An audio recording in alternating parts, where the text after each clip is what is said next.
Dans cette actualité de mai, j'observe chez beaucoup de personnes une sensation étrange, comme une pression visible et invisible, un écrasement intérieur et une fatigue psychologique difficile à exprimer. Et si nous avions profondément besoin de ralentir, de revenir au vivant, de retrouver une forme d'équilibre du corps et quelque chose de plus essentiel, de plus vital? Dans cette enquête sous hypnose, nous sommes allés observer ce qui se passe autour de la Terre, mais aussi à l'intérieur de l'être humain. Je vais compter de 1 à 3 et à mon 3, tu te connecteras à l'énergie terrestre ambiante.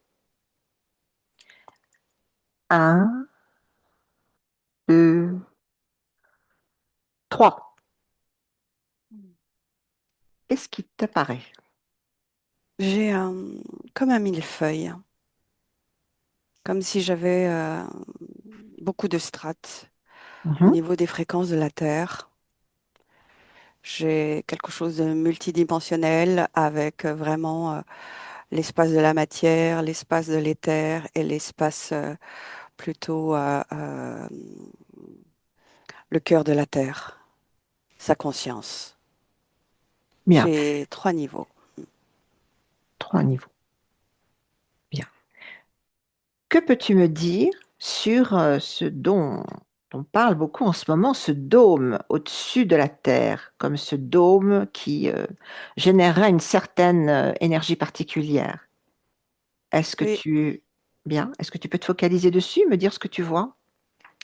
oui, c'est une structure qui est justement éthérique dans l'éther, Mmh. dans le corps d'énergie de la Terre. Et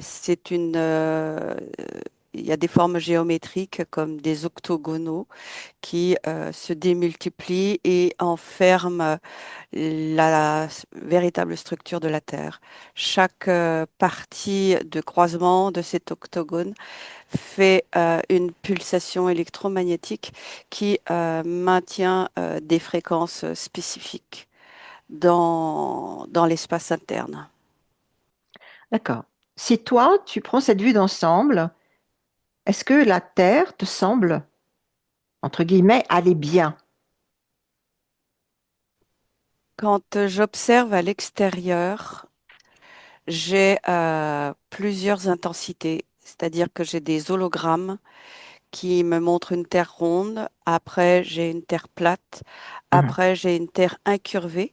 C'est comme s'il y avait une perte d'identité de la fréquence de la Terre et beaucoup de confusion au niveau humain.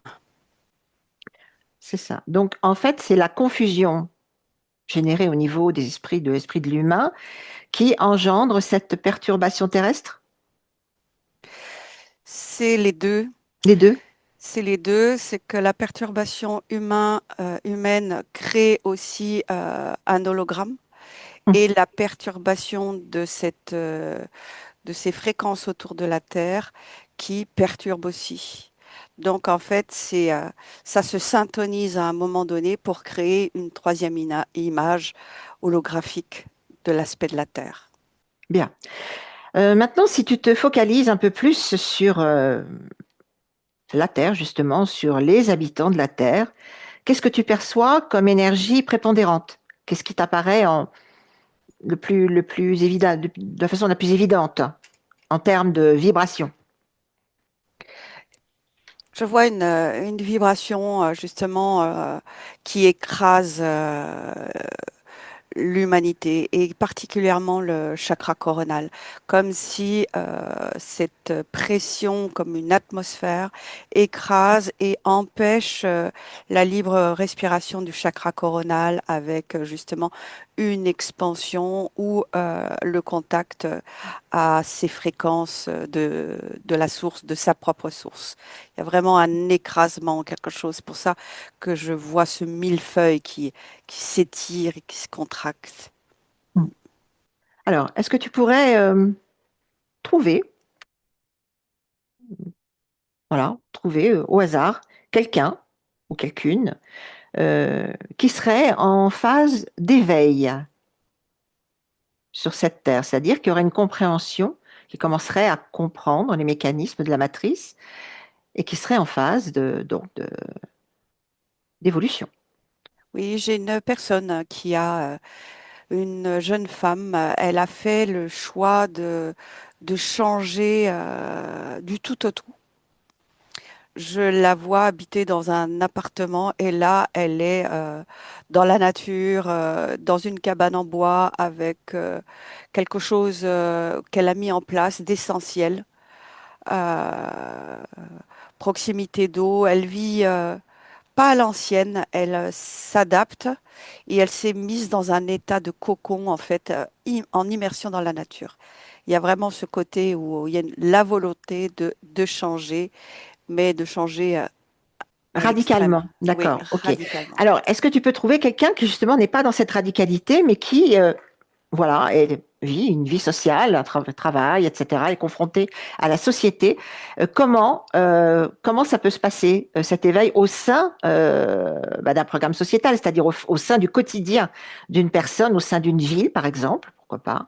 Est-ce que tu peux trouver quelqu'un qui est donc immergé là-dedans, dans ce quotidien, et voilà, voir quelle perception et comment peut-il affirmer ses choix à l'intérieur de ce programme? Là, je vois une personne qui est dans un appartement, dans un immeuble, et il est allé dans le cinquième étage. Et en fait, il regarde toujours l'horizon et il se dit qu'il y a quelque chose derrière cet horizon, que la vie, c'est pas ça. Et il se pose des questions. Il veut créer le changement. Il veut se rapprocher de la nature. Mais il est confronté au choix de changer de travail, d'une insécurité. Il est confronté de se dire, je sais ce que j'ai, je sais ce que j'aimerais, mais est-ce que je peux le faire? Il y a vraiment cette ambivalence où il y a vraiment cet élan parce qu'il reçoit la fréquence de son cœur, mais il y a tout ce qui est attaché derrière au niveau de la sécurité d'un appartement, d'un travail, ce genre de choses. Et il Bien. est comme s'il était pas coupé en deux, mais ça lui demande de faire un grand écart. Et, et je vois la discussion avec la famille et que la famille a peur, lui dit non, voilà. Et donc lui, il est tiraillé à l'intérieur. Mm. Et par contre, il est très motivé à faire un changement, mais il sait pas comment faire. Très bien. Quelle peut être l'évolution de cette personne si tu suis l'expansion de cette personne, son évolution? Comment peut-il arriver à être souverain dans sa situation? Quelle évolution possible pour lui Mm. au Ben, sein de ça cette passe, évolution terrestre? pour lui, ça passe par vraiment une écoute intérieure. Ça passe par ce qui lui paraît, comment dire, vital. Ça passe par le côté vital. Il y a une sensation que s'il ne le fait pas, il va mourir. Donc on est vraiment dans ce côté vital. Et après, je vois que ça passe aussi par beaucoup la communication avec ses proches. Beaucoup besoin de communiquer avec les proches et, et de pouvoir oser le faire le premier pas.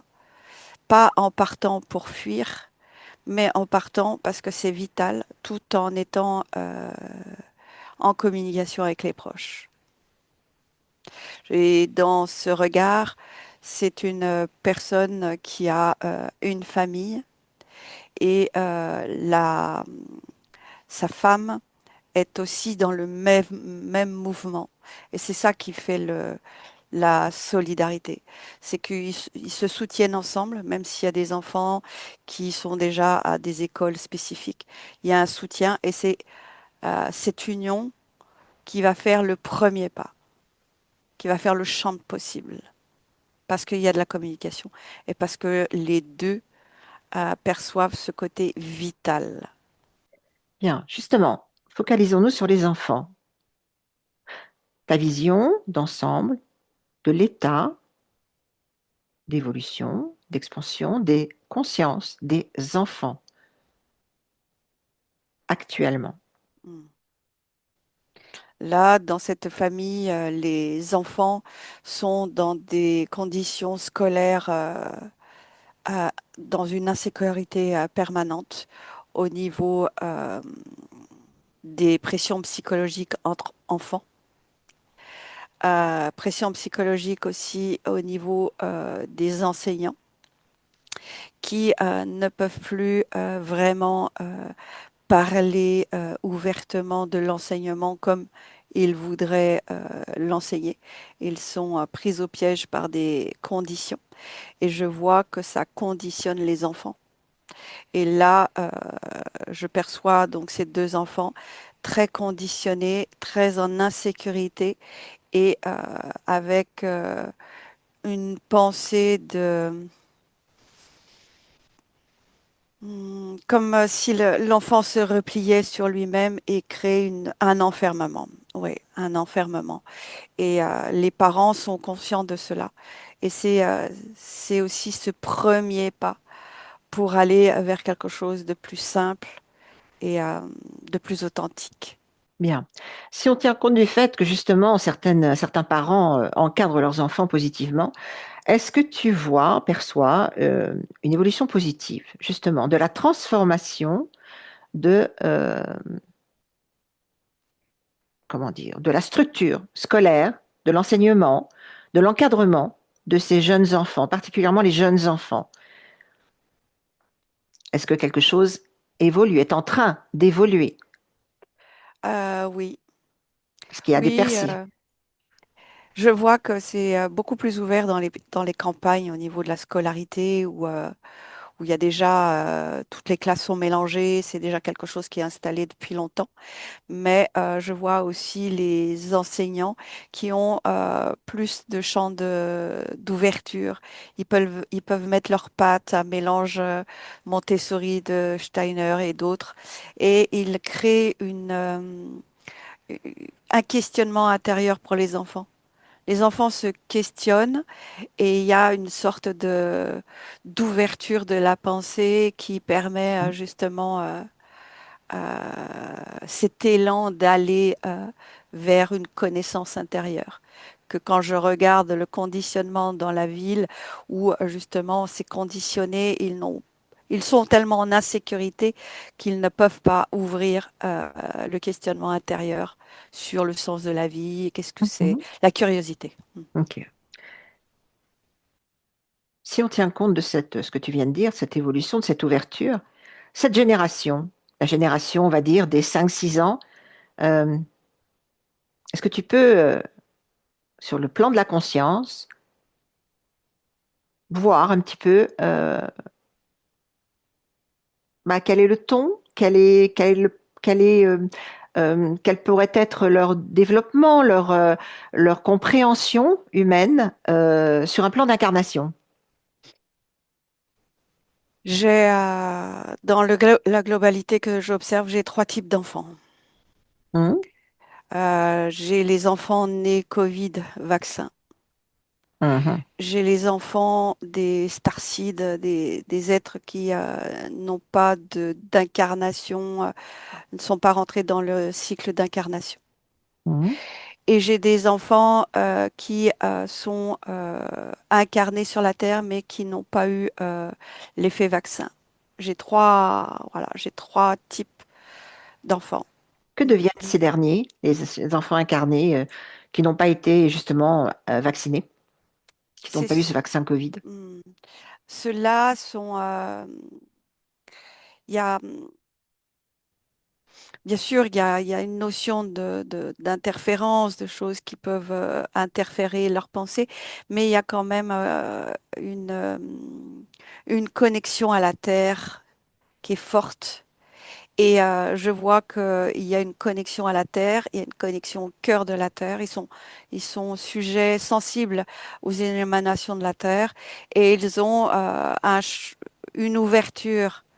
Alors bien sûr, ce que je perçois, c'est que c'est tous ces enfants qui sont dans la nature, qui ont connecté la nature, qui ont connecté le végétal, qui sont dans des écoles, petites écoles. Et là, il y a vraiment, pour moi, ce sont des enfants qui feraient péter Hum. le dôme de la Terre. Voilà. Bon, c'est plutôt positif.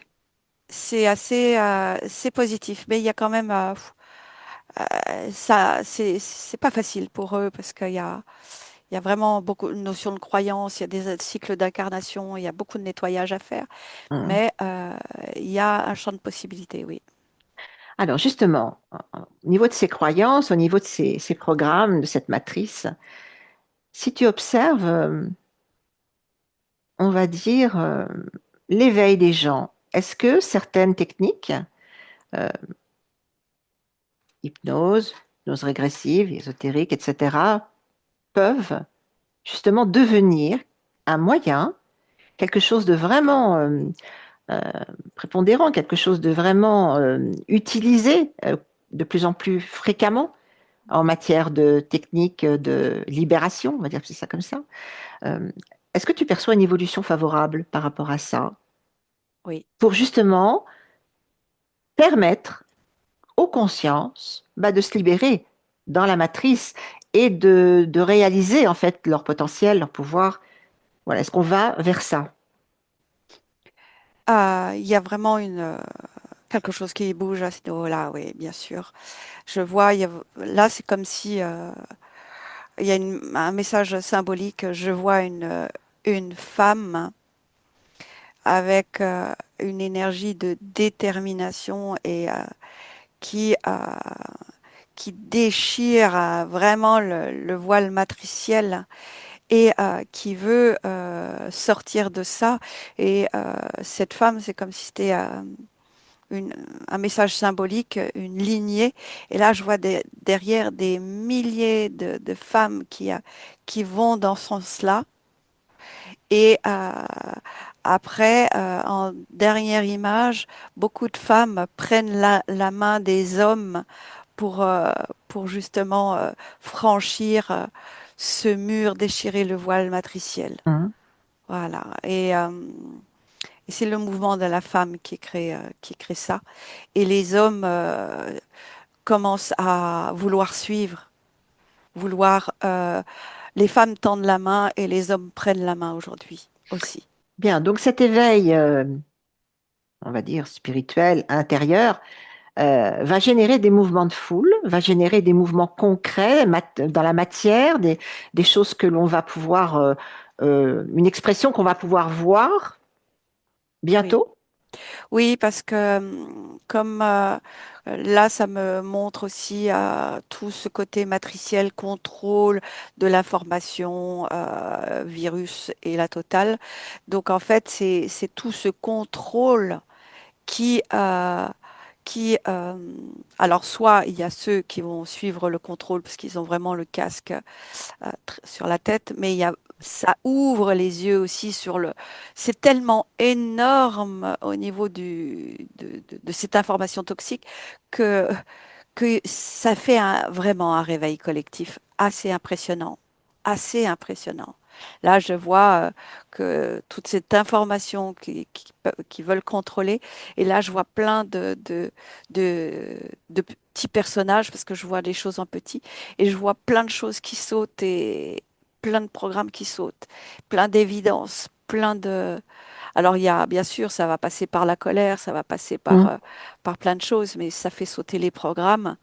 Et après, ce que je vois, c'est que les femmes vont revenir à l'intérieur d'elles-mêmes et s'occuper des besoins profonds, des blessures profondes. Il y a Hum. vraiment cet élan-là qui vont passer par, au départ, des petits pas sur les séances énergétiques. Et plus les pas avanceront et plus ça va aller dans des séances Hum. qui vont mener à enlever les interférences parce que il y a beaucoup d'interférences matricielles qui sont collées sur la plupart de l'humanité quand même. Bien sûr. Donc l'énergie féminine est prépondérante, Oui, y oui. Et compris puis, bien sûr sur les hommes. Leur partie oui, féminine va leur oui, permettre d'accéder peut-être à une compréhension des choses. tout à fait. Et là, Hum. c'est là que je perçois aussi ces enfants starcides, ces enfants qui viennent pas. issus de la Terre, qui ont des capacités, qui ont aussi beaucoup de, comment dire, de questionnements. Et ces enfants font changer aussi leurs parents par les questionnements, par ce qu'ils voient, par tout ça. Donc les parents n'ont pas le choix d'évoluer avec ce type d'enfants. D'accord. Ils sont incarnés, ces Ils sont enfants? incarnés, oui. Ils sont incarnés. Voilà, et ce que je vois aussi, c'est que pour ces enfants nés Covid, vaccin, avec tout ce côté autistique et d'autres singularités au niveau cérébral, TDAH, ce genre de choses, eh bien, pareil, ça fait bouger les parents pour trouver des solutions. Donc, il y a vraiment quelque chose qui est placé là pour secouer les parents et pour ouvrir les yeux, les parents, les grands-parents. Mm. Bien sûr. Concernant ces enfants, justement, nés vaccinés Mhm. ou de parents vaccinés, euh, est-ce que des moyens vont fleurir, vont être proposés, vont être utilisés pour justement leur permettre, parce qu'il y en existe, de permettre à ces enfants d'avoir leur place, d'avoir un avenir? Oui, Qu'est-ce que tu vois concernant ces enfants-là précisément? je vois, je suis complètement plongée à l'intérieur de la génétique en fait. Oui? Voilà, et il y a une notion de réencodage, une notion de médecine spécifique. Je vois des médecines qui permettent de ramener l'enfant dans le corps, dans son ADN. C'est des médecines qui sont autour de fréquences, de sons, ouais, c'est des fréquences, c'est la médecine des fréquences. C'est quelque chose qui est déjà là, mais qui n'est pas du tout mis en avant. Et je vois que entre guillemets, le siège social, c'est la Russie. Et en Mhm. Russie, ils ont vraiment trouvé quelque chose qui ramène ces enfants autistes dans leur corps et dans leur fréquence. Et il y a une reconstruction de l'ADN. C'est quelque chose qui est caché, mais c'est quelque chose qui existe. Et après, je vois d'autres médecines, c'est surtout pour purifier le sang, enlever toute cette nanotechnologie, toute cette information qui est due au vaccin et qui se transmet. Et là, il y a vraiment des choses à faire pour nettoyer le sang. Oui. Oui. En parlant justement des nanoparticules, on sait qu'elles sont accélérées par les ondes. Mm. Qu'en est-il à ce jour, en te focalisant peut-être un peu plus sur la France, qu'en est-il de l'utilisation des antennes 5G en résonance avec ces nanoparticules dans le sang des humains Wow. suite à la vaccination? Est-ce que tu peux constater ce qu'il en est? Oh, voilà. Bah, c'est une bombe. Hum, C'est une bombe.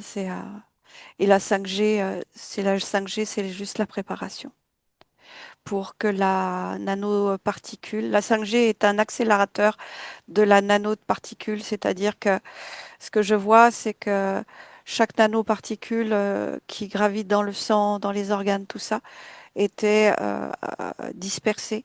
Avec la 5G, ça les rassemble et ça crée comme des mini vaisseaux à l'intérieur du corps. Et hum, ce vaisseau va se structurer dans des zones particulières. Waouh, c'est hum. chaud. Et là, je vois que la 7G est déjà en place. Et la 7G, ça va donner vraiment Alors, une est-ce accélération de problématiques de santé. est-ce qu'à un moment donné, à un moment J, est-ce qu'on va réaliser et s'insurger contre cela, s'insurger contre ces antennes et les détruire, comme ça a pu être fait par exemple en Russie? Est-ce qu'il y a En France, potentiellement quelque chose de ce genre qui va se produire?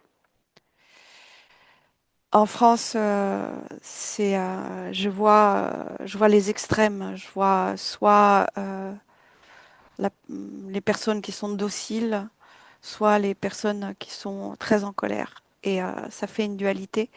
Et ça va pas passer par des votes ou En France, ça bouge pas.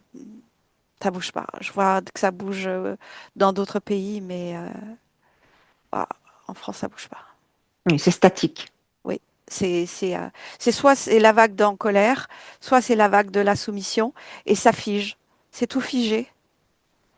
Il y a pas de mouvement parce il y a pas encore suffisamment de solidarité Mm, pour créer un mouvement. Le mouvement, il est interne, il va y avoir de la solidarité sur des petits groupes, mais dès qu'il mm, faut passer à l'action, il n'y a plus personne. ok. Quoi, c'est pas qu'il y a plus personne, mais Ouais. ceux qui passent à l'action prenaient énormément de risques pour eux-mêmes parce qu'il n'y a pas suffisamment de gens qui bougent. Et du fait des dégâts occasionnés par tout ça, du fait de bah, la difficulté de la vie aujourd'hui, est-ce que justement cette solidarité ne peut pas renaître euh, en raison justement bah, de l'état de la France? Est-ce qu'il n'y aura pas à un moment donné une réaction, une prise de conscience globale Je... et La France est très écrasée, hein. Elle est très écrasée par un poids psychologique, tu vois. Ça me remène au Mhm. millefeuille de tout à l'heure. Il y a Ouais. vraiment, c'est écrasé et c'est figé, surtout en ce moment, parce que tout est figé. Il y a les élections, il y a tellement de choses qui sont là, qui sont présentes, et il y a une tension. Il y a une tension au niveau du cerveau et c'est comme si les gens étaient figés, comme un état de sidération avec tout ce qui a été dit, les divulgations, maintenant les autres divulgations. En France, il y a un état de sidération là, comme si le cerveau était... Hein. Et cet état de sidération peut-il évoluer? Est-ce qu'à un moment donné, cette sidération, cette colère qui explose et cet état de sidération ne peut ne pas déboucher sur une action proprement dite? En fait, l'état de sidération, c'est au niveau mondial. Et quand je regarde en dessous du niveau de mondial, où je vois plutôt des liens, famille, les voisins, tout ça, les gens vont commencer à bouger parce qu'il y a beaucoup de gens qui tombent malades. C'est au niveau de l'empathie que ça va bouger. Hein. Quand on va voir son voisin malade, quand on va voir son enfant malade, quand on va voir son père malade, là, c'est ce qui va faire bouger parce que là, c'est pas normal. Et là, c'est ça qui va faire bouger, en fait. C'est ça. Donc c'est l'évidence, la constatation de cette évidence, de voir les faits, Oui, qui va occasionner une réflexion oui, et ensuite une action. oui, c'est ça. D'accord. C'est ça. Et, euh, et c'est marrant, j'ai vraiment une conquête pour la santé. Il va y avoir une conquête pour la santé, Bien. il va y avoir une conquête pour se nettoyer le corps. Ce mouvement, il est déjà là. Si on revient sur certaines technologies de soins Mm. que tu qualifierais de quantiques, c'est ça? Oui, Très oui. bien. Qui existent déjà, mais qui ne sont pas encore à la disposition du public. Mm. Est-ce qu'il y a parmi elles, je pense particulièrement au medbed, est-ce qu'il y a parmi ces technologies des choses qui vont être vraiment à disposition du public, du plus grand nombre, sans qu'il y ait une sélection par rapport à l'argent, par rapport aux moyens, par rapport au pays? Est-ce qu'on va vers ça? Les medbeds, tout ça, c'est vraiment très privé. C'est vraiment la hiérarchie. Mhm, Euh, et ça, je vois pas que c'est mis au public. Je vois que c'est mis au public, mais pas du tout. Je vois que c'est déjà au public en Russie, mhm, certaines zones aux États-Unis, mais ça reste encore des élites. mhm. Voilà. Et pour moi, c'est la Russie où ça s'ouvre pour le peuple. Et Est-ce qu'il peut y avoir derrière une technologie quantique une manipulation d'entités? C'est-à-dire, je prends l'exemple d'un professeur qui est actif, qui a inventé quelque chose, qui est complètement passionné par ce qu'il fait et qui est donc dans l'évolution. Est-ce que ça peut être détourné à ce stade d'évolution, justement, vraiment particulier et vraiment grandiose, hein, puisque bon, technologies quantiques, on ne les utilise pas encore, Oui. est-ce que ça peut être détourné justement sur un plan ésotérique, éthérique, par entité, interférence ou autre? En fait, tout ce qui est au service de l'humanité, je vais dire vrai, euh, est très attaqué par les interférences, oui. Et ces personnes peuvent être sollicitées par les interférences, mais il y a quand même le lien du cœur, le lien de l'empathie et le lien est plus fort. Alors bien sûr, quand je regarde une globalité, je ne peux pas dire ça pour une globalité, mais quand la personne est déterminée et qu'elle reste dans son axe et qu'il y a vraiment quelque chose pour l'humanité, eh bien là, elle ne sort pas de son axe et l'interférence n'a pas de prise. Par contre, elle va être très menacée. Attaqué, d'accord. Attaquée, menacée. Et si la Très bien. personne n'a pas peur de mourir ou n'a pas de conditions d'attaque, par exemple une famille, voilà, la personne ira jusqu'au bout de son travail. Ok. Donc tout dépendra du niveau de conscience.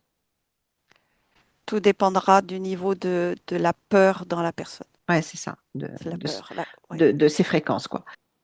Et finalement, avec cette accélération extérieure, prends-tu encore réellement le temps de t'écouter, de ressentir ce qui est bon pour toi et de ce qui t'épuise profondément? Es-tu relié à ton corps, à ta vitalité et à ta respiration intérieure? Et si cette période venait simplement te pousser à ralentir, à revenir à quelque chose de plus vivant, de plus humain et de plus essentiel? Prends le temps de me répondre. Souviens-toi, je n'impose aucune vérité. Je propose simplement des espaces d'observation. Et si cette enquête résonne pour toi, je t'invite à la liker, à t'abonner et surtout, la partager. Merci d'être là.